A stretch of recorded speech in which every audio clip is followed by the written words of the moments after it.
ഷിരൂർ ദൌത്യം നിർണായക ദിനത്തിലാണ് ഇന്നുള്ളത്. മനുഷ്യ സമാനമായ അസ്ഥി ലഭിച്ച സ്ഥലം കേന്ദ്രീകരിച്ചായിരിക്കും ഇന്നത്തെ തെരച്ചിൽ നടക്കുക. ദൃശ്യങ്ങൾ ഉൾപ്പെടെ ആദ്യം പുറം ലോകത്തേക്ക് എത്തിച്ചത് ന്യൂസ് 18 ആണ്. ദൌത്യം ഏകോപിപ്പിക്കാനായി retired major general doctor Indrabalan ഷിരൂരിലെത്തി. തെരച്ചിലിന്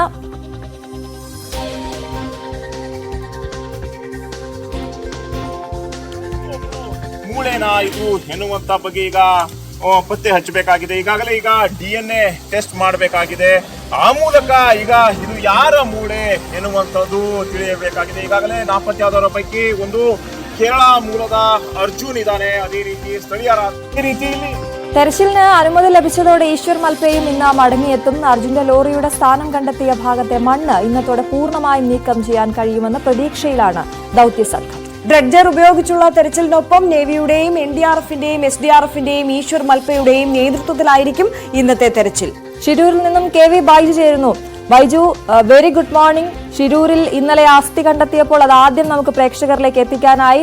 അതിന് അഭിനന്ദനങ്ങൾ. കാരണം ആദ്യം മുതലേ ബൈജു അവിടെയുണ്ട്. ഷിരൂരിൽ അർജുന്റെ കുടുംബത്തിനൊപ്പമുണ്ട്. ഒപ്പം ഈശ്വർ മൽപ ഇന്നലെ പോയപ്പോൾ എനിക്ക് തോന്നുന്നു അദ്ദേഹത്തെ അനുനയിപ്പിക്കാൻ വരെ ഒരു ശ്രമം ബൈജുവിന്റെ ഭാഗത്തു നിന്നുണ്ടായി. അപ്പൊ ഇന്ന് ഈശ്വർ മൽപയും കൂടി അങ്ങോട്ടേക്ക് വരുന്നു എന്ന് പറയുമ്പോൾ നമുക്ക് കൂടുതൽ അന്വേഷണത്തിന് അല്ലെങ്കിൽ അതിന് ഊർജ്ജം പകരുന്നതാണ്. എന്തൊക്കെയാണ് വിവരങ്ങൾ? എങ്ങനെയായിരിക്കും ഇന്നത്തെ നീക്കങ്ങൾ?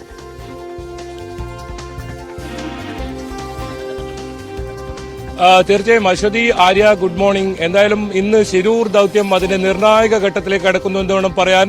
കാരണം ഇന്നത്തെ തിരച്ചിൽ അത്രത്തോളം നിർണായകമാണ്. ഏതായാലും ഞാനിപ്പോൾ നിൽക്കുന്നത് ആ ഗംഗാവലി പുഴയുടെ തീരത്ത് തന്നെയാണ്. നമുക്ക് ദൃശ്യങ്ങളിലൂടെ തന്നെ കാണാം. ആ ഡ്രഡ്ജർ അവിടെ കാണാം. ഇപ്പോൾ ഡ്രഡ്ജർ ഇപ്പോൾ വെച്ചിട്ടുള്ള ആ സ്ഥലം അവിടെയാണ് ഈ ഇന്ദ്രബാൽ അദ്ദേഹം മാർക്ക് ചെയ്ത CP4 തൊട്ട് അടുത്തായ ആ സ്ഥലം. അവിടെയാണ് ഈ ഇന്നലെ അസ്ഥി ലഭിച്ച ആ ഒരു സ്ഥലം. അവിടെ കേന്ദ്രീകരിച്ച് ഇന്ന് തെരച്ചിൽ നടത്താനാണ് തീരുമാനം. എന്തായാലും ഇന്നത്തെ തെരച്ചിലിന് പ്രത്യേകത എല്ലാ സംഘങ്ങളും ഒന്നിക്കുന്നു എന്ന് തന്നെയാണ്. NDRFും SDRFും പോലീസും ഫയർഫോഴ്സും ഉൾപ്പെടെ മുഴുവൻ സേനാംഗങ്ങളും എത്തുന്നു. അതിനു പുറമെ ഇന്ദ്രബാൽ അദ്ദേഹം ഇന്ന് നേരിട്ട് ഷിരൂരിൽ വീണ്ടും എത്തുന്നു. നമുക്കറിയാം ഈ ദൌത്യത്തിൽ ആദ്യഘട്ടത്തിൽ ഇന്ദ്രബാൽ അദ്ദേഹം ഇവിടെ ഇത്തരത്തിലുള്ള പരിശോധന നടത്തുകയും ഈ ലോറിയുടെ ലോഹഭാഗങ്ങൾ വലിയ ബെൻസ് വാഹനത്തിന്റെ ലോഹഭാഗങ്ങൾ കണ്ടെത്തുന്ന സാഹചര്യം ഒക്കെ ഉണ്ടായിരുന്നു. ആ സ്ഥലം കേന്ദ്രീകരിച്ച് തന്നെയായിരിക്കും ഇന്നത്തെ തെരച്ചിൽ. ഇന്നലെ നേവിയുടെ സോണാർ പരിശോധനയിൽ കണ്ടെത്തിയ ആ സ്ഥലത്ത് തെരച്ചിൽ നടത്തിയെങ്കിലും ഏതെങ്കിലും തരത്തിൽ നമ്മുടെ അർജുന്റെ ലോറിയോ അർജുന്റെയോ കണ്ടെത്താൻ സാധിച്ചിരുന്നില്ല. ഏറ്റവും ഒടുവിലായി വൈകിട്ട് നടത്തിയ ഡ്രഡ്ജർ ഉപയോഗിച്ച്, ദൃശ്യങ്ങൾ കാണുന്ന ആ ഡ്രഡ്ജർ ഉപയോഗിച്ച് വൈകിട്ട് നടത്തിയ തെരച്ചിലാണ് ഇത്തരത്തിൽ നിർണായകമായ ഒരു സൂചനകൾ ലഭിക്കുന്നതും വിവരങ്ങൾ ലഭിക്കുന്നതും ഈ അസ്ഥി ലഭിക്കുന്നതും. എന്തായാലും DNA പരിശോധന ഫലം അതും വളരെ നിർണായകമാണ്. അത് ഇന്ന് വൈകിട്ടോടോ അല്ലെങ്കിൽ നാളെ രാവിലെയോടോ കൂടി ലഭിക്കുമെന്നാണ് നമുക്ക് ലഭിക്കുന്ന വിവരം. എന്തായാലും അതിനായുള്ള കാത്തിരിപ്പാണ്. അത് ഇനി നമ്മുടെ പ്രിയപ്പെട്ട അർജുൻ്റെതാണോ അതല്ല രണ്ടുപേർ കൂടി കന്നഡികരായ രണ്ടുപേർ കൂടി കാണാതായിട്ടുണ്ട്. അവർക്കും കൂടി വേണ്ടിയുള്ള തെരച്ചിലാണിത്. ലോകേഷും ജഗന്നാഥും ഇനി അവരുടേതാണോ അതാണ് അറിയേണ്ടത്. എന്തായാലും ആ ലോറി ഉണ്ട്, ആ ലോറിയുടെ സാന്നിധ്യം ഉണ്ട് എന്ന് പറയുന്ന സ്ഥലത്തിന് സമീപമായാണ് ഇത്തരത്തിൽ ഈ അസ്ഥി ലഭിച്ചത് എന്നത് അർജുൻ്റേതാകാമെന്ന ഒരു സൂചനയിലേക്ക് കാര്യങ്ങൾ വരുന്നു. അതിനിടയിൽ തന്നെ ഇത് മനുഷ്യൻ്റെതാണോ അല്ല മൃഗങ്ങളോ മറ്റോ ആണോ എന്ന കാര്യത്തിലും ഒരു സംശയമുണ്ട്. അതിനും സ്ഥിരീകരണം വരണം. ഏതായാലും ഇതൊക്കെ വലിയ നിർണായകമാണ്. ഷിരൂർ ദൌത്യം അതിന്റെ അവസാനഘട്ട ദൌത്യം അത്രത്തോളം നിർണായകമായ ഘട്ടത്തിലേക്ക് പോവുകയാണ്. ഇന്നത്തെ തെരച്ചിൽ അതിനിർണായകമെന്ന് പറയേണ്ടി വരും. കാരണം ആ രീതിയിലുള്ള തെരച്ചിലായിരിക്കും. വളരെ സൂക്ഷ്മതയോടുകൂടി വേണം ഇനി ഇത്തരത്തിൽ തെരച്ചിൽ നടത്താൻ. കാരണം അവിടെ വലിയ തോതിലുള്ള മണ്ണും ചെളിയും ഒക്കെ ഉണ്ട്. അതൊക്കെ മാറ്റി ഇത്തരത്തിൽ എന്തെങ്കിലും കൂടുതൽ വസ്തുക്കൾ ഇന്നലെ ലഭിച്ചതുപോലെ ഈ അസ്ഥിയോ അതുപോലെ മനുഷ്യ ശരീരാവശിഷ്ടങ്ങളോ എന്തെങ്കിലും കിട്ടുമോ എന്ന അത്രത്തോളം സൂക്ഷ്മതയോടുകൂടിയുള്ള തെരച്ചിലായിരിക്കും ഉണ്ടാവുക. എന്തായാലും ഈ തെരച്ചിൽ നമ്മളും ഉണ്ടാവും. ഇവിടെ ഇത്തരത്തിൽ തത്സമയ വിവരങ്ങളുമായി തത്സമയ ദൃശ്യങ്ങളുമായി ന്യൂസ് 18 സംഘവും ഉണ്ടാവും. എന്തായാലും ആ വാർത്ത ആദ്യം പുറം ലോകത്തേക്ക് അറിയിക്കാൻ കഴിഞ്ഞു എന്നത് തന്നെയാണ് ന്യൂസ് 18നെ സംബന്ധിച്ചിടത്തോളം, നമ്മളെ സംബന്ധിച്ചിടത്തോളം ചാരിതാർത്ഥ്യം. കൃത്യമായ വിവരങ്ങൾ അത്തരത്തിൽ പ്രേക്ഷകർക്ക് എത്തിക്കാൻ ആദ്യഘട്ടത്തിലെ ആ ദൌത്യത്തിൽ ലോറിയുടെ സാന്നിധ്യം കണ്ടെത്തിയെന്ന വിവരം അത് ന്യൂസ് 18 കൃത്യമായി ഈ ഇന്ദ്രപാൽ അദ്ദേഹം അടയാളപ്പെടുത്തിയ CP4 എന്ന സ്ഥലത്ത് ലോറിയുടെ ലോഹഭാഗങ്ങൾ കണ്ടെത്തിയെന്ന് പറയുന്ന ആ സ്ഥലം അത് കൃത്യമായി ന്യൂസ് 18 നൽകാൻ സാധിച്ചു. അതിന് തൊട്ടു പിന്നാലെ വളരെ നിർണായകമായ ആ വിവരം അസ്ഥി കിട്ടിയെന്ന വിവരം ഇന്നലെ രാത്രി 7:45 ന്യൂസ് 18 ആ വാർത്ത അറിയുന്നതും 8 മണിയോടുകൂടി തന്നെ ദൃശ്യങ്ങൾ ഉൾപ്പെടെ ആ അസ്ഥിയുടെ ദൃശ്യങ്ങൾ ഉൾപ്പെടെ DNA പരിശോധന ഫലത്തിൽ കൊണ്ടുപോകുന്നതിന് മുമ്പ് ആ അസ്ഥിയുടെ ദൃശ്യങ്ങൾ ഉൾപ്പെടെ ന്യൂസ് 18 പുറത്തുവിടുന്നു. ഏതായാലും 3 പേരുടെയും DNA പരിശോധനാ ഫലം ഈ മരണപ്പെട്ട് കാണാതായ 3 പേരുടെയും ബന്ധുക്കളുടെ DNA പരിശോധനാ ഫലം നേരത്തെ തന്നെ ഇവിടെ ശേഖരിച്ചിട്ടുണ്ട്. ഇനി ആ DNA ആരുടേതാണെന്ന് ആ ഫലം അത് ഒത്തുനോക്കേണ്ടിയിരിക്കുന്നു. അത്തരം പ്രവർത്തികളായിരിക്കും ഇന്ന് നടക്കുക. ബൈജു, നമ്മളെ ഏറെ ആകാംക്ഷയോടെ ഉറ്റുനോക്കുന്ന ഒരു കാര്യവും അത് തന്നെയാണ്. ബൈജു ഇപ്പോൾ സൂചിപ്പിച്ചതുപോലെ തന്നെ 2 പ്രധാനപ്പെട്ട കാര്യങ്ങളാണ്. ഒന്ന്, ഇന്ന് അവിടെ നടക്കാൻ പോകുന്ന ഈ CP4 എന്ന് മാർക്ക് ചെയ്ത സ്ഥലത്ത്, നമുക്ക് അസ്ഥി കിട്ടിയ സ്ഥലത്ത് നടക്കാൻ പോകുന്ന തെരച്ചിൽ, അത് ഏറെ നിർണായകമാണ്. കൂടുതൽ അവശിഷ്ടങ്ങൾ ലഭിക്കുമോ, അർജുന്റെ ലോറിയുടെ ഭാഗങ്ങൾ ലഭിക്കുമോ എന്നൊക്കെ നമ്മൾ ആകാംക്ഷയോട് ഉറ്റുനോക്കുന്നുണ്ട്. അതേസമയം തന്നെ ഇപ്പോൾ ലഭിച്ചിട്ടുള്ള ഈ അസ്ഥി അത് മനുഷ്യന്റേതാണോ മൃഗത്തിന്റേതാണോ എന്നുള്ള ഫലം ആദ്യം വരണം, ആ പരിശോധനാ ഫലം വരണം. അതിനുശേഷമായിരിക്കുമല്ലോ സ്വാഭാവികമായും DNA പരിശോധനയ്ക്കായി അയക്കുക. ഈ പ്രാഥമികമായ ഈ ഫലം അത് എപ്പോഴത്തേക്ക് ഇന്ന് നമ്മൾ പ്രതീക്ഷിക്കണം ബൈജു?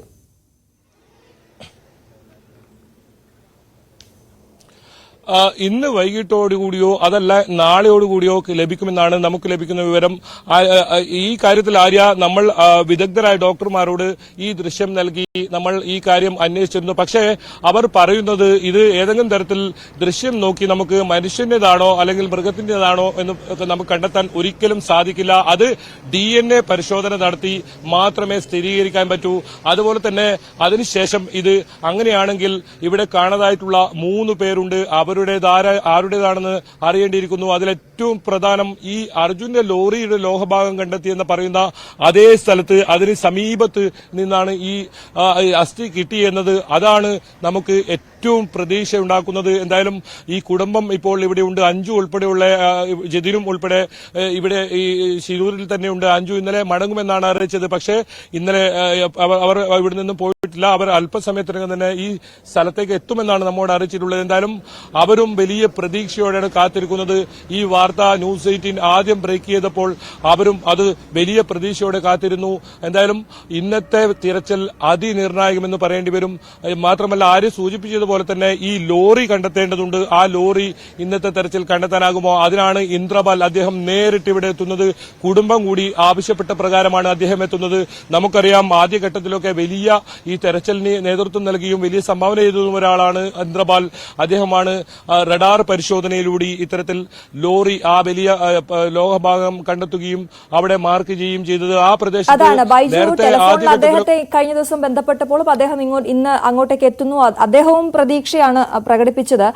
ഈ ഡ്രഡ്ജർ ഉപയോഗിച്ചുള്ള തെരച്ചിലിൽ അത് ഗുണം ചെയ്യും എന്ന രീതിയിലായിരുന്നു അദ്ദേഹത്തിന്റെയും പ്രതികരണം. ഒപ്പം മൽപ്പെ ഇന്നലെ ഒന്ന് പിണങ്ങിപ്പോയിരുന്നല്ലോ അവിടെ നിന്ന്. മൽപ്പയ്ക്ക് അത് വളരെ ഗൗരവമായി എടുക്കേണ്ട ഒരു വിഷയമല്ലേ? മൽപ്പയെ അനുനയിപ്പിക്കാനുള്ള ശ്രമം നടത്തില്ല എന്ന് പിന്നീട് MLA വന്ന് പറയുന്നു.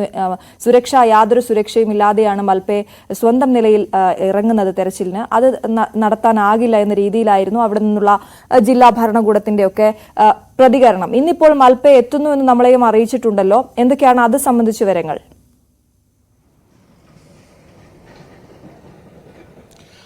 തീർച്ചയായും ഇന്നലെ ലോറി ഉടമ മനാഫ് ഉൾപ്പെടെയുള്ളവർ MLAയുമായി നടത്തിയ ചർച്ചയ്ക്കൊടുവിലാണ് വൈകിട്ടോട് കൂടി ഇത്തരത്തിൽ ഒരു തീരുമാനമാകുന്നതും പിന്നീട് മാൽപ്പയെ ആ വിവരം അറിയിക്കുകയും. മാൽപ്പെ പ്രധാനമായും പറഞ്ഞത് ഔദ്യോഗികമായി അറിയിക്കാതെ ഇനി ശിരൂരിലേക്കില്ല എന്നാണ്. അപ്പോഴും 3 കുടുംബങ്ങൾക്ക് താൻ ഒരു വാക്ക് നൽകിയിട്ടുണ്ട്. ഇക്കാര്യത്തിൽ തന്റെ ജീവൻ പോലും നോക്കാതെ താൻ അവർക്കായി അവരുടെ തെരച്ചിലായി മുന്നിലുണ്ടാകുമെന്നായിരുന്നു. പക്ഷേ ഇന്നലെ വളരെ അപമാനിതനായാണ് മാൽപ്പയെ കണ്ടത്. പക്ഷേ ജില്ലാ ഭരണകൂടം ഇവിടെ മാൽപ്പയെ വലിയ തോതിൽ അവഗണിക്കുന്നത് നമ്മൾ ആദ്യം മുതൽ തന്നെ കാണുന്നുണ്ടായിരുന്നു. അത് നമ്മൾ വാർത്തയിലൂടെ പുറം ലോകത്ത് എത്തിക്കുകയും ചെയ്യുകയായിരുന്നു. പക്ഷേ അപ്പോഴും എല്ലാം ഈ മാൽപ്പ അതെല്ലാം സഹിച്ച് ഇവിടെ ഇത്തരത്തിൽ സ്വന്തം നിലയിൽ സൗജന്യമായി തെരച്ചിൽ നടത്തുന്നതാണ് നമുക്ക് കാണാൻ സാധിച്ചത്. ഒരുപക്ഷെ ഈ ഡ്രഡ്ജർ ഉൾപ്പെടെയുള്ള സംവിധാനങ്ങൾ 9 മണിയോടുകൂടി പ്രവർത്തിപ്പിക്കുമ്പോൾ മാൽപ്പെ 6 മണിയോടുകൂടി തന്നെ ഈ ഗംഗാവലി പുഴയിലെത്തുകയും അദ്ദേഹം തനിച്ച് ഈ ആഴങ്ങളിലേക്ക് എത്തുകയും നിരവധി വസ്തുക്കൾ എടുക്കുന്ന സാഹചര്യമുണ്ടായി. ഇന്നലെ തന്നെ അദ്ദേഹം 10 മിനിറ്റ് ഇത്തരത്തിൽ ഡൈവ് ചെയ്തപ്പോൾ തന്നെ ഒരു സ്കൂട്ടർ, അതായത്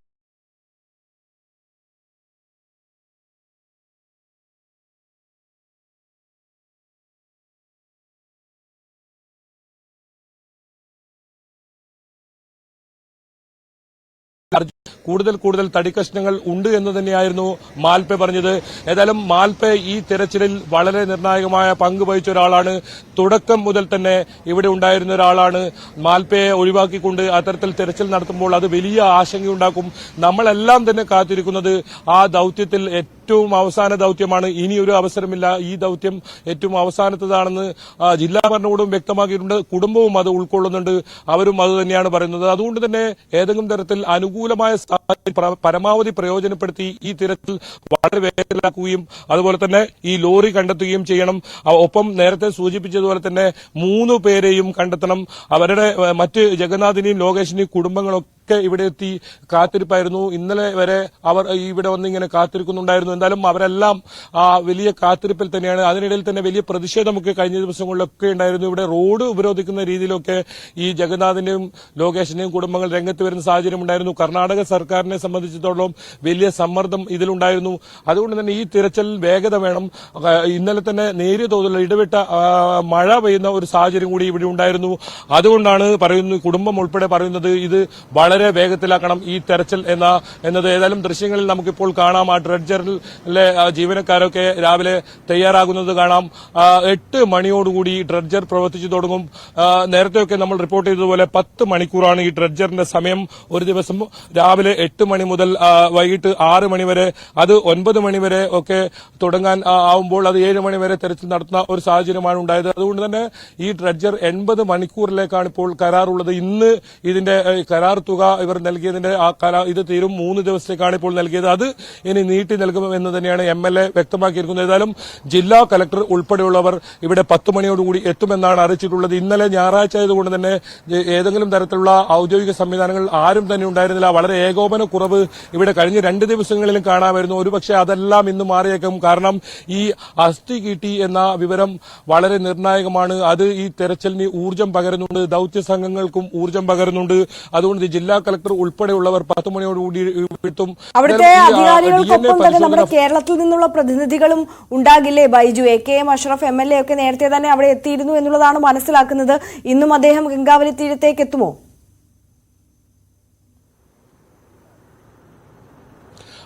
ഈ 3ാം ഘട്ട തെരച്ചിൽ തുടരുന്നതിന് 2 ദിവസം മുമ്പ് തന്നെ AKM അഷ്റഫ് ശിരൂരിലെത്തിയിരുന്നു. കഴിഞ്ഞ ദിവസമാണ് അദ്ദേഹം സ്വകാര്യ ആവശ്യത്തിനായി നാട്ടിലേക്ക് പോയത്. എന്തായാലും ഇന്ന് രാവിലെയോടുകൂടി തിരിച്ചെത്തുമെന്ന് തന്നെയാണ് AKM അഷ്റഫ് വ്യക്തമാക്കിയിരിക്കുന്നത്. ഇന്ന് AKM അഷ്റഫ് ഇവിടെ എത്തുമെന്ന് അറിയിച്ചിട്ടുണ്ട്. 10 മണിയോടുകൂടി കാർവാർ MLA സതീഷ് സെയിലും ഇവിടെ എത്തുന്നുണ്ട്. ജില്ലാ കളക്ടർ ലക്ഷ്മി പ്രിയ എത്തുന്നുണ്ട്. SP B നാരായണൻ എത്തുന്നുണ്ട്. അത്തരത്തിൽ ഉദ്യോഗസ്ഥരെല്ലാം തന്നെ എത്തുന്നുണ്ട്. അതിനുമപ്പുറം NDRFും SDRFും സംഘവും ഇന്ന് രംഗത്തിറങ്ങുന്നുണ്ട്. ഇന്നലെയൊന്നും NDRFന്റെ സംഘം ഇവിടെ ഇറങ്ങിയിരുന്നില്ല. നേവി കൂടി ഇന്ന് ഇറങ്ങും എന്നാണ് ഈ കാർവാർ MLA വ്യക്തമാക്കിയിരിക്കുന്നത്. അങ്ങനെയാണെങ്കിൽ തുടക്കത്തിൽ ആദ്യഘട്ടത്തിലും അതുപോലെ തന്നെ 2ാം ഘട്ടത്തിലും എന്തൊക്കെ സംവിധാനങ്ങൾ ഉണ്ടായിരുന്നോ ആ പരമാവധി പ്രയോജനപ്പെടുത്തി വളരെ വേഗത്തിൽ ഈ ലോറിക്കരികിലേക്കും അതുപോലെ തന്നെ അർജുന് ഉൾപ്പെടെയുള്ള 3 പേർക്ക് അരികിലേക്കും എത്താൻ ആ ഒരു ശ്രമം ഉണ്ടാകും. എന്തായാലും പ്രതീക്ഷ പകരുന്ന ഒരു കാര്യം ഇപ്പോൾ ഡ്രഡ്ജർ കാണുന്ന അതിന് സമീപത്തായി ഇത്തരത്തിൽ ഈ അസ്ഥി ലഭിച്ചു എന്നത് തന്നെയാണ്. ആ ഭാഗങ്ങൾ കേന്ദ്രീകരിച്ച് പരിശോധന നടത്തിയാൽ ഒരുപക്ഷെ കൂടുതൽ ഇത്തരത്തിൽ മനുഷ്യ അവശിഷ്ടങ്ങൾ നമ്മൾ കാണാതായവരുടെ ഏതെങ്കിലും വസ്തുക്കൾ അത്തരത്തിൽ ലഭിക്കുമെന്ന പ്രതീക്ഷ തന്നെയാണുള്ളത്. അതുകൊണ്ട് ആ മേഖല കേന്ദ്രീകരിച്ചായിരിക്കും ഇന്ന് തെരച്ചിൽ നടത്തുക. ഒപ്പം ഈശ്വർ മൽപ്പ 11 മണിയോടുകൂടി എത്തുമെന്നാണ് നമ്മൾ ബന്ധപ്പെട്ടപ്പോൾ അറിയിച്ചത്. അദ്ദേഹം ഉടുപ്പിയിലാണുള്ളത്. അദ്ദേഹത്തിന്റെ സ്വന്തം വീട്ടിലേക്ക് പോയിരുന്നു. മകന് അസുഖമായിട്ടും താൻ ഇവിടെ ഇത്തരത്തിൽ വന്നത് ആ കുടുംബങ്ങൾക്ക് നൽകിയ വാക്ക്, ആ ഉറപ്പ് അത് പാലിക്കാനാണ്, കണ്ടെത്താനാണ് എന്ന് അദ്ദേഹം പറയുകയുണ്ടായി. വളരെ വേദനയോടുകൂടിയായിരുന്നു അദ്ദേഹം, അപമാനിതനായിരുന്നു അദ്ദേഹം ഇവിടുന്ന് മടങ്ങിപ്പോകുന്ന ഒരു കാഴ്ച കണ്ടത്. നമ്മൾ ആ കാഴ്ചയിലും നമ്മൾ ദൃക്സാക്ഷിയായിരുന്നു. അദ്ദേഹത്തെ അനുനയിപ്പിക്കാൻ നേരത്തെ അശ്വതി പറഞ്ഞതുപോലെ തന്നെ ഒരു ശ്രമം നമുക്കും ഉണ്ടായിരുന്നു. കാരണം ഈ ദൌത്യം തുടങ്ങുന്നത് മുതൽ തന്നെ നമ്മൾ ഇവിടെ ഉള്ള ഒരാളെന്ന നിലയിൽ, ന്യൂസ് 18 സംഘം ഇവിടെ തുടരുന്ന ഒരാളെന്ന നിലയിൽ ഇത് ഇവിടുത്തെ ഓരോ വിവരങ്ങളും കൃത്യമായി പ്രേക്ഷകരിലേക്ക് എത്തിക്കുന്ന ഒരാളെന്ന നിലയിൽ നമുക്കും ആ ഒരു പ്രാർത്ഥന ഉണ്ടായിരുന്നു. ഈ ദൌത്യം എത്രയും പൂർത്തിയായി ആ കുടുംബങ്ങൾക്ക് അവർക്ക് ആശ്വാസമുള്ള ഒരു വാർത്ത എത്രയും പെട്ടെന്ന് ലഭിക്കണം എന്നത്. അതുകൊണ്ട് തന്നെയാണ് ഇത്തരം വിവരങ്ങൾ ആദ്യം തന്നെ എത്തിക്കാൻ നമ്മൾ ശ്രമിക്കുന്നതും. എന്തായാലും ഇന്ന് ബൈജു, എന്തായാലും മൽപ്പെ ഇന്ന് എത്തുമെന്നുള്ളത് നമുക്ക് പ്രതീക്ഷ നൽകുന്ന കാര്യം കൂടിയാണ്. മറ്റൊന്ന്, ഇന്നലെ ഒരു ലോഹഭാഗം കണ്ടെത്തിയിരുന്നല്ലോ മറ്റൊരു ലോറിയുടെ ടയർ അത് കഴിഞ്ഞ ദിവസങ്ങളിൽ അത് കിട്ടുകയും ചെയ്തിരുന്നു. അർജുന്റെ ലോറിയുടേതാണോ ഇതുവരെയും ഒരു ഭാഗവും ലഭിക്കാതിരുന്നതും? ഈ കൂടുതൽ വാഹനങ്ങൾ ഓരോ മുങ്ങലിലും ലഭിക്കുമ്പോൾ അല്ലെങ്കിൽ ഡ്രഡ്ജർ ഉപയോഗിച്ചുള്ള തെരച്ചിലിൽ ലഭിക്കുമ്പോൾ ഈ ഗംഗാവലി പുഴയുടെ അടിത്തട്ടിൽ ഇനിയും ഇത്തരത്തിലുള്ള ലോഹഭാഗങ്ങളും നിരവധി വാഹനങ്ങളുടെയും അവശിഷ്ടങ്ങളൊക്കെ കാണുമ്പോൾ അതെന്താണ് നമ്മൾ അതിൽ നിന്ന് മനസ്സിലാക്കേണ്ടത്? ഇതുവരെയും അവിടെ ഈ കാണാതായി എന്ന് റിപ്പോർട്ട് ചെയ്തിരിക്കുന്ന 3 പേർക്കപ്പുറം കൂടുതൽ പേർ അപകടത്തിൽ ആ സമയത്ത് പെട്ടിട്ടുണ്ടോ എന്നൊക്കെയുള്ള സംശയങ്ങൾ നമുക്ക് ഉയരുന്നില്ലേ?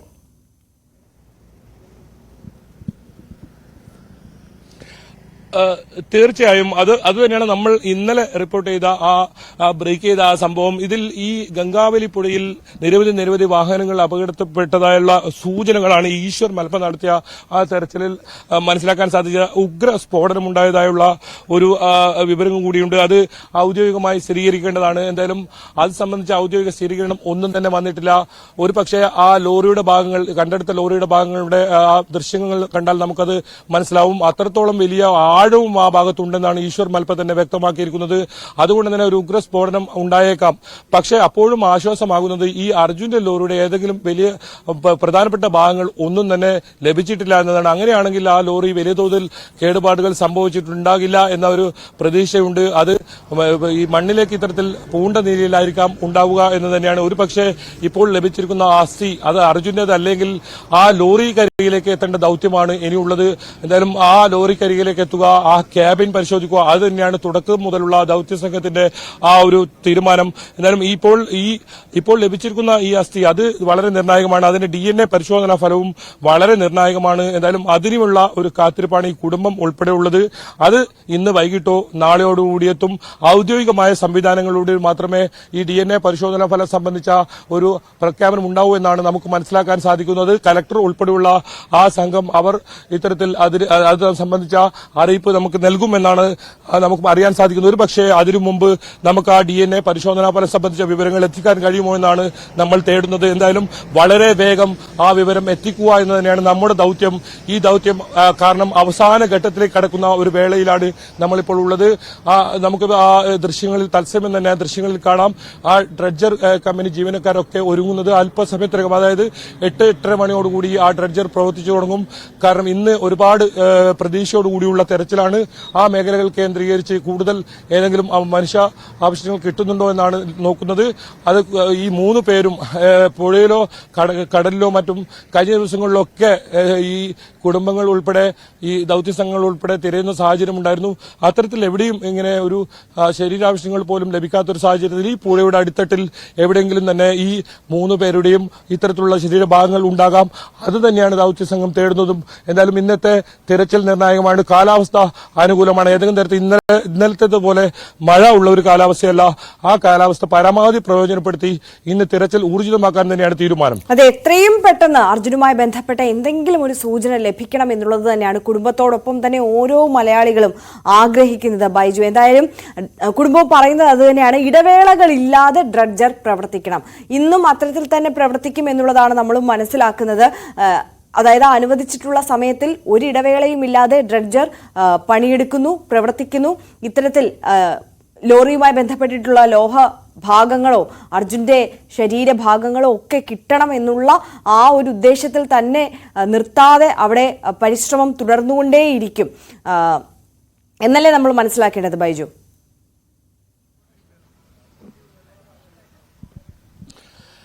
തീർച്ചയായും കുടുംബം ആവശ്യപ്പെടുന്നത് ഈ ഡ്രഡ്ജർ അത് നിർത്താതെ തന്നെ തുടരുക. അതിനൊപ്പം ഈശ്വർ മൽപ്പെ ഉൾപ്പെടെയുള്ള സേവനം മറ്റിടങ്ങളിൽ ഇത്തരത്തിൽ തെരച്ചിൽ നടത്തുക, ആഴങ്ങളിലുള്ള തെരച്ചിൽ നടത്തുക. അത് തന്നെയാണ് കുടുംബം ആവശ്യപ്പെട്ടത്. അതല്ലാതെ ഏതെങ്കിലും തരത്തിൽ ഈശ്വർ മൽപ്പയെ ഇവിടെ നിന്നും മാറ്റണമെന്ന് കുടുംബം ആവശ്യപ്പെട്ടിട്ടില്ല. പക്ഷേ ജില്ലാ ഭരണകൂടമാണ് ഇത്തരത്തിൽ ഈ ഈശ്വർ മൽപ്പയുമായുള്ള ഒരു സഹകരണമില്ലാത്ത ഒരു മാനസിക പ്രശ്നം അദ്ദേഹത്തിനുണ്ടായിരുന്നത്. അദ്ദേഹം പറയുന്നത് സൗജന്യമായാണ് താൻ ഈ സേവനം നടത്തുന്നത്, അതുകൊണ്ട് തന്നെ തന്റെ സ്വന്തം റിസ്കിൽ താൻ തെരച്ചിൽ നടത്തിക്കൊള്ളാമെന്നായിരുന്നു. പക്ഷേ അപ്പോഴും MLA ഉൾപ്പെടെ പറഞ്ഞത് അദ്ദേഹത്തിന് ജീവൻ അപകടപ്പെടാൻ സാധ്യതയുണ്ട്, അത്തരത്തിൽ തെരച്ചിൽ നടത്താൻ കഴിയില്ല എന്ന് പറഞ്ഞാണ് ഇന്നലെ അദ്ദേഹത്തെ ഇവിടെ നിന്നും മടക്കുന്ന ഒരു സാഹചര്യം ഉണ്ടായത്. അദ്ദേഹത്തിനെതിരെ ഈ പുഴയിൽ ഗംഗാവലി പുഴയിൽ തെരച്ചിലിനിറങ്ങിയാൽ കേസെടുക്കുമെന്നൊക്കെ പറയുന്നവരത്തേക്ക് വരെ സാഹചര്യങ്ങൾ ഉണ്ടായിരുന്നു. പക്ഷേ അത് ഇന്നലെ ലോറി ഉടമ മനാഫ് ഉൾപ്പെടെ ഈ MLA സംസാരിച്ചപ്പോൾ ആ ഒരു ധാരണയിലെത്തി ഈശ്വർ മൽപ്പയ്ക്ക് അനുമതി നൽകാനും അദ്ദേഹത്തെ നേരിട്ട് ഔദ്യോഗിക സംവിധാനം വഴി തന്നെ വിളിക്കാനും ഇന്നലെ തീരുമാനമായിട്ടുണ്ട്. എന്തായാലും ഈശ്വർ മൽപ്പയുടെ സേവനം അത് പ്രധാനമാണ്. ഈ ലോറി കണ്ടെത്തുകയാണെങ്കിൽ അത് മുകളിലേക്ക് ഉയർത്താനുണ്ട്, അത് പുറത്തേക്ക് എടുക്കാനുണ്ട്. അത്തരം കാര്യങ്ങൾക്കൊക്കെ ഈശ്വർ മൽപ്പയുടെ സേവനം എന്തായാലും വേണം. നമ്മളത് കാർവാറിൽ കണ്ടതാണ്.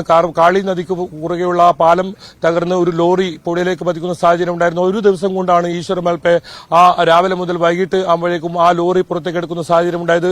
അത് സർക്കാരിന്റെ ഔദ്യോഗിക സംവിധാനം അവർ അത്തരത്തിൽ ക്ഷണിച്ചു തന്നെയാണ് അദ്ദേഹം ആ ദൌത്യത്തിനിറങ്ങിയതും. എന്തായാലും ഇവിടെയും ഈശ്വർ മൽപ്പയുടെ ആ സേവനം അത് വളരെ പ്രധാനമാണ്. അത് ഔദ്യോഗിക സംവിധാനത്തിലൂടെ അദ്ദേഹത്തെ ഇവിടെ വിളിക്കണം എന്നായിരുന്നു അദ്ദേഹത്തിന്റെ ആവശ്യം. അത്രത്തോളം മനോവിഷമത്തോടു കൂടിയായിരുന്നു അദ്ദേഹം ഇവിടെ നിന്നും തിരിച്ചുപോയത്.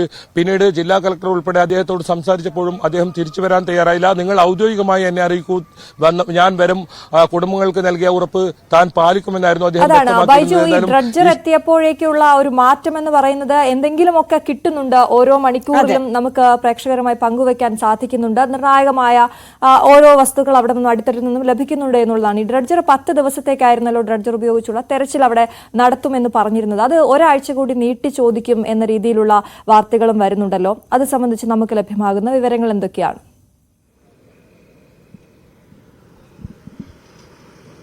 ഈ ഡ്രഡ്ജർ കൃത്യമായി 10 ദിവസത്തേക്കാണ് കരാറുള്ളത്. പക്ഷേ അതിൽ 3 ദിവസത്തേക്കുള്ള തുക മാത്രമാണ് ഇപ്പോൾ നൽകിയിരിക്കുന്നത്. 96 ലക്ഷം രൂപയാണ് ഡ്രഡ്ജറിന്റെ വാടക. അത് 10 ദിവസത്തേക്കുള്ള വാടക.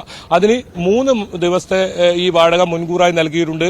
അപ്പോഴും ജില്ലാ ഭരണകൂടം പ്രതീക്ഷിക്കുന്നത് ആ 3 ദിവസത്തിനകം തന്നെ നമുക്ക് കാണാതായവരെ കണ്ടെത്താൻ പറ്റും, ഒപ്പം ഈ ലോറിയും കണ്ടെത്താൻ കഴിയുമെന്ന ഒരു പ്രതീക്ഷയാണ്. അതുകൊണ്ടാണ് 3 ദിവസം മാത്രം ഇത്തരത്തിലുള്ള ഈ തുക നൽകിയിരിക്കുന്നത്. പക്ഷേ അത് ഇന്നലെ MLA വ്യക്തമാക്കിയിട്ടുണ്ട്. അത് ഇനി 12 ദിവസമായാലും ആ തിരച്ചിൽ അത്തരത്തിൽ തുടരാൻ തന്നെയാണ് തീരുമാനമെന്ന്. അതിൽ ഏതെങ്കിലും ഒരു തരത്തിൽ തടസ്സമില്ല, ദൌത്യം തുടരും എന്ന് തന്നെയാണ് അദ്ദേഹം വ്യക്തമാക്കിയത്. അതായത് ഈശ്വർ മൽപ്പെ ഇവിടെ നിന്നും മടങ്ങിയപ്പോഴും MLA ഇവിടെ എത്തി അദ്ദേഹം പറഞ്ഞത് ഏതെങ്കിലും തരത്തിൽ അത് ദൌത്യത്തെ ബാധിക്കില്ല, ദൌത്യം തുടരുമെന്നാണ്. നമ്മുടെ മുന്നിൽ ലക്ഷ്യങ്ങളുണ്ട്, ഈ 3 പേരെയും കണ്ടെത്തേണ്ടതുണ്ട്. പ്രധാനമായും ഈ 3 പേരെ കണ്ടെത്തുക എന്ന് തന്നെയാണ് നമ്മുടെ ലക്ഷ്യം. അതുകൊണ്ട് ആ ദൌത്യമായി മുന്നോട്ട് പോകും. അതിന് ഏതൊക്കെ സംവിധാനങ്ങൾ വേണോ അതൊക്കെ പ്രയോജനപ്പെടുത്തും. കുടുംബം ആവശ്യപ്പെടുന്ന പ്രകാരമാണ് ഇന്നലെ ഇന്ദ്രപാലുമായി ബന്ധപ്പെട്ടത്. ഇന്ദ്രപാൽ ഏതായാലും വരാൻ തയ്യാറായതുകൊണ്ട് തന്നെ ഔദ്യോഗികമായി അദ്ദേഹം അറിയിച്ചിട്ടുണ്ട് ഇന്ന് എത്തുമെന്ന്. അദ്ദേഹത്തിന് വേണ്ടുന്ന ടിക്കറ്റ് ഉൾപ്പെടെയുള്ള കാര്യങ്ങൾ ഈ MLA ഉൾപ്പെടെ ഇടപെട്ട് ശരിയാക്കി കൊടുത്തിട്ടുണ്ട്. ഏതായാലും അദ്ദേഹം ഇന്നലെ തന്നെ പുറപ്പെട്ടിട്ടുണ്ട്. ദില്ലിയിൽ നിന്നാണ് അദ്ദേഹം എത്തേണ്ടത്. ഇന്ന് രാവിലെയോടുകൂടി അദ്ദേഹം ഇവിടെ ഗംഗാവലി പുഴയിലെത്തും. നമുക്ക് ആ ദൃശ്യങ്ങളിൽ പോകാം. മേജർ ഡോക്ടർ ഇന്ദ്രപാൽ അദ്ദേഹം മാർക്ക് ചെയ്ത CP4 എന്ന ആ സ്ഥലത്താണ് ഇപ്പോൾ നമ്മുടെ ക്യാമറ ദൃശ്യം വരുന്നത്. ആ സ്ഥലത്ത് ഈ സ്ഥലമാണ് ഇപ്പോൾ മാർക്ക് ചെയ്ത സ്ഥലം. ആ സ്ഥലവുമായി ബന്ധപ്പെട്ട് ഇത്രയും ദൂരത്തിലാണ് ഇപ്പോൾ ഡ്രഡ്ജർ ഉള്ളത്. അതിനിടയിൽ നിന്നാണ് ഇത്തരത്തിൽ അസ്ഥി ലഭിക്കുന്ന ഒരു സാഹചര്യം ഉണ്ടായത്. അവിടെ അർജുന്റെ ലോറി ഉണ്ട് എന്ന് അദ്ദേഹത്തിന്റെ കണ്ടെത്തലാണ്. റഡാർ പരിശോധനയിലാണ് ഇത് കണ്ടെത്തിയത്. നമുക്ക് ഇപ്പോൾ ദൃശ്യം കാണുന്നത് CP4 എന്ന സ്ഥലമാണ്. അവിടെ നിന്നും നമുക്ക് ക്യാമറ പാൻ ചെയ്താൽ ഈ ഡ്രഡ്ജറിന്റെ അടുത്തേക്ക് പാൻ ചെയ്താൽ ആ ദൂരം നമുക്ക് മനസ്സിലാക്കാം. ഇപ്പോൾ ഡ്രഡ്ജർ ഉള്ളത് ഇവിടെയാണ്. ഇവിടെ നിന്നും മുന്നോട്ട്, അതായത് ഈ CP4ലേക്ക് മുന്നോട്ട് ഓരോ ഭാഗങ്ങളും കൃത്യമായി മണ്ണെടുത്ത് വളരെ സൂക്ഷ്മതയോടുകൂടി ഈ CP4ലേക്ക് എത്തുക. അതിനിടയിൽ കൂടുതൽ ഏതെങ്കിലും ഇത്തരത്തിൽ ഇന്നലെ ലഭിച്ചതുപോലെ ഏതെങ്കിലും അസ്ഥിയോ മറ്റോ ലഭിക്കുന്നുണ്ടോ എന്നാണ് ഇന്ന് പ്രധാനമായും പരിശോധിക്കുക. നമുക്ക് ആ മൺകൂനകളൊക്കെ കാണാം. വെള്ളം വേലി ഏറ്റ സമയമാണ് ഇപ്പോൾ. അപ്പോഴും വെള്ളം വലിയ തോതിൽ കയറിയിട്ടില്ല. ഇന്നലെ ഒരു രാവിലെയൊക്കെ വെള്ളം കൂടുതൽ ഉണ്ടാകുന്ന ഒരു അവസ്ഥയുണ്ട്. ഏതായാലും ഏറ്റവും അനുകൂലമായ ഒരു സമയം വേലി ഇറക്ക സമയം. അത് വൈകിട്ടാണ് 4 മണി മുതൽ അങ്ങോട്ട് വേലി ഇറക്കമാണ്. ആ സമയത്ത് ഇതിലും വെള്ളം കുറയുന്ന ഒരു സാഹചര്യമുണ്ട്. ഏതായാലും ഇന്നലത്തെ മഴ നേരിയ തോതിൽ ആശങ്കയുണ്ടാക്കിയിരുന്നെങ്കിലും ഇന്ന് ഏതെങ്കിലും തരത്തിൽ വെള്ളം ഈ ഗംഗാവലി പുഴയിൽ കൂടിയിട്ടില്ല. അത് വലിയ ആശ്വാസമാണ് തിരച്ചിലിനെ സംബന്ധിച്ചിടത്തോളം. അത്തരത്തിലുള്ള ആശങ്കകളൊന്നുമില്ല. നമുക്ക് ദൃശ്യങ്ങളിൽ കാണാം. ഇപ്പോൾ CP4ൽ നിന്നും ഡ്രഡ്ജറുമായുള്ള ദൂരം. ഇപ്പോൾ ഡ്രഡ്ജർ കാണുന്ന ആ സ്ഥലത്ത് നിന്നും അത് മുന്നോട്ടേക്ക് CP4ലേക്ക് ഒരു തെരച്ചിൽ തുടരും. വൈകിട്ടോടുകൂടി തന്നെ നിർണായകമായ വിവരങ്ങൾ ലഭിക്കും എന്നൊരു പ്രതീക്ഷ തന്നെയാണുള്ളത്. ഈ ഭാഗങ്ങളിലാണ് നമ്മൾ നേരത്തെ സൂചിപ്പിച്ചതുപോലെ തന്നെ ഒരു ഉഗ്രസ്ഫോടനം നടന്നതായി ഒരു മാൽപ്പെ സൂചന നൽകിയത്. ആ സ്ഥലം കേന്ദ്രീകരിച്ച് കൂടുതൽ വാഹനങ്ങളുടെ ഇത്തരത്തിലുള്ള വസ്തുക്കളും ലഭിക്കുന്ന സാഹചര്യമുണ്ടായി. ഇവിടെയാണ് ഈശ്വർ മൽപ്പെ കഴിഞ്ഞ ദിവസങ്ങളിലെല്ലാം ആഴങ്ങളിലെത്തി പരിശോധന നടത്തി. ഈ സ്കൂട്ടർ ഉൾപ്പെടെ ലഭിച്ചത് ഈ പ്രദേശത്തു നിന്നാണ്. 2 ലോറിയുടെ ലോഹഭാഗങ്ങൾ ലഭിച്ചതും ഇതേ പ്രദേശത്തു നിന്നാണ്. അതുകൊണ്ട് തന്നെ ഈ സ്ഥലം കേന്ദ്രീകരിച്ചായിരിക്കും ഇന്ന് തെരച്ചിൽ നടത്തുക. ഇവിടെ നിന്നും നിർണായകമായ വിവരങ്ങൾ ഇന്ന് ലഭിക്കുമെന്ന പ്രതീക്ഷയിൽ തന്നെയാണ് ദൌത്യസംഘമുള്ളത്. ഒപ്പം ഈ DNA പരിശോധനാ ഫലം, ഇതെല്ലാം ഈ ശിരൂർ ദൌത്യം അവസാന ഘട്ടത്തിലേക്ക് കടക്കുമ്പോൾ നമുക്ക് പ്രതീക്ഷയുള്ള ഒരു വാർത്ത നൽകാൻ കഴിയുമെന്ന് നമുക്ക് വിശ്വസിക്കാം. ഉറപ്പായും KV ബൈജു ആണ് ശിരൂരിൽ നിന്ന് തത്സമയ വിവരങ്ങൾ നമ്മളുമായി പങ്കുവയ്ക്കുന്നത്. അശ്വതി, ശിരൂർ ദൌത്യത്തെ സംബന്ധിച്ച് ഏറ്റവും പ്രധാനപ്പെട്ട നിർണായകമായ ഒരു ദിവസമാണ് ഇന്ന് ഡ്രഡ്ജർ ഉപയോഗിച്ച് നടത്തുന്ന തെരച്ചിൽ. അതിൽ കൂടുതൽ മൃതദേഹവുമായി ബന്ധപ്പെട്ടിട്ടുള്ള അവശിഷ്ടങ്ങൾ ലഭിക്കുമോ എന്നറിയണം. ലോറിയുടെ ഭാഗങ്ങൾ ലഭിക്കുമോ എന്നുള്ളത് നമ്മൾ ഉറ്റുനോക്കുന്നു. പരിശോധനാ ഫലം ഏറെ നിർണായകമാണ്. അപ്പോൾ വരും നിമിഷങ്ങളിലൊക്കെ നമുക്ക് ബൈജുവിലേക്ക് മടങ്ങിയെത്താം. ഓരോ അപ്ഡേറ്റ്സും ഏറ്റവും കൃത്യമായി ന്യൂസ് 18 KV ബൈജു ആണ് ആദ്യം പ്രേക്ഷകരിലേക്ക് എത്തിക്കുന്നത്. ഈ പറഞ്ഞതുപോലെയുള്ള തുടർന്നുള്ള വിവരങ്ങളും അതും പ്രേക്ഷകരിലേക്ക് ആദ്യം എത്തിക്കാൻ ന്യൂസ് 18 സാധിക്കുമെന്ന് തന്നെയാണ് പ്രതീക്ഷിക്കുന്നത്. എന്തായാലും നമുക്ക്